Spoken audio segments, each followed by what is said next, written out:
Would you believe me if I told you that Christians can experience postpartum periods too? I'm a mom of 6 in postpartum and doing my best to keep showing up. We're not exempt, but we are equipped. And these 5 steps help me bounce back even in the hardest season. And I'm technically still in this season. But y'all, I needed some more gloves, so I went ahead and bought some more gloves. I'm just going to put this in these little clear drawers that I found on Amazon. And also, I went to Cookout because I was not having the best day. So when I got back home from Cookout, my solo date in the car to Cookout, I came back home and prepared dinner. The chicken that Daddy cooked the other day. Come sit in the camera. You talking about me. I like mommy's food. And guess what? The chicken that Daddy made on the grill, that was so super good. So super good. Hey, I thought we were talking about me. Come here, Matt. I like mommy's so good. Thank you. Mommy food is the best, and Daddy food. Oh. I give your food 10 out of 10, 100 out of 20. 100 out of 20. Yeah. That's not enough. 10 out of 10. I give you a 10 out of 10. Thank you, Kara. I give you a 10 out of 10. Thank you, Kara. And Daddy 10 out of 10. Thank you. 50, 34. And Kristen. So as you can see, my children are full of joy, and they actually do love our cooking. So that's a good thing, right? But anyway, back to the 5 steps that have helped me through this postpartum after my 6th baby. Because, y'all, I really feel like I was just trying to hold everything together with prayer and coffee. And little by little, I'm starting to heal. I feel like I'm doing a little bit better, actually a lot better. I'm not perfect, but I'm just being real. So these are 5 things that carried me. And number 1 is I started using routines and chore charts. So my kids have already had assignments, but putting it on paper, so to speak, because I actually used a template in Notion. I just created a chart. And so in the morning, they get up, they follow their routine, and then in the afternoon, we have a chore chart, and we just rotate the chores for the day. So that's how we do that. And that's definitely helped me as a mother because I'm not, going to bed with a list of things that I need to do. So I do the big tasks, and they just do the things like cleaning up the table, cleaning the living room, and being that it's pretty much clean, they just have to pick things up, sweep, things like that. But another thing that I've also implemented, number 2, is I accepted that it's okay to not be okay. So I don't pretend like, I'm fine if I'm not.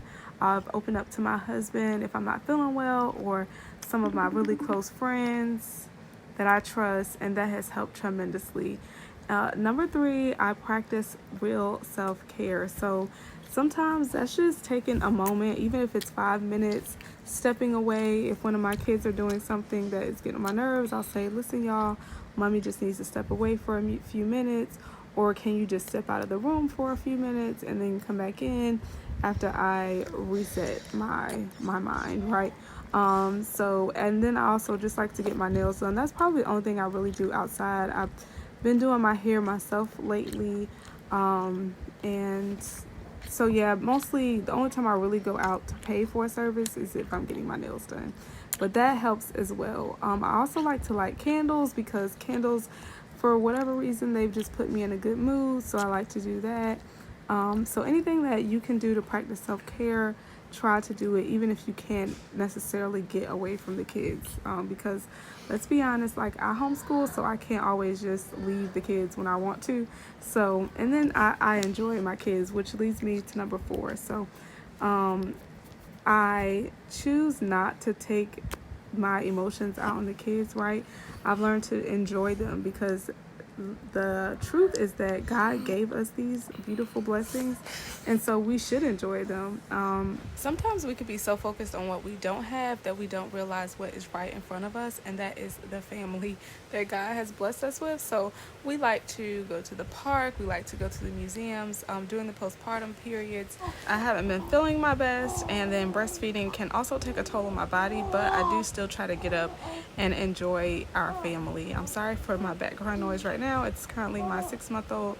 But yes, y'all, the blessing of family is so rich. And like I said previously, there are a lot of people who wish they had children, so I just try to enjoy the children that I'm blessed with. I also lean heavily on Jesus. So I guess I made this last intentionally because I just want to really stress the fact that Jesus is at the center of it all. So I pray, I read my word, I listen to sermons, I listen to praise and worship music.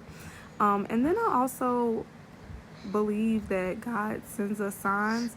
And during this season, I can't necessarily feel God, but I've been reminded that He is there in so many ways, y'all, so many ways. So I'm very appreciative of that. I've had random people come to me and just speak to me about my situation, and I really look at them like, how did you even know? Because I literally don't talk to that many people, so it's baffling to me how God works, because He'll really send people to you or send messages in so many different forms just to remind you of who He is.